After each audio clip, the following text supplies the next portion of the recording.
Такие сообщения хотите получать?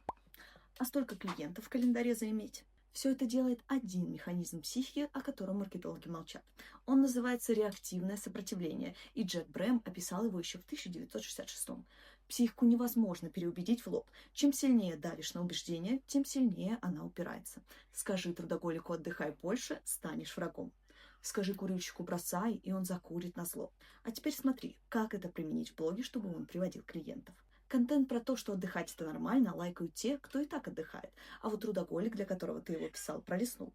Но у психики есть лазейка. Она сама открывается тому, чего хочет. Скажи, хочешь наконец все успевать, освой самый сложный навык продуктивности. Не думать о работе в выходной. Совет тот же. Но теперь трудоголик дослушал, сохранил и переслал жене.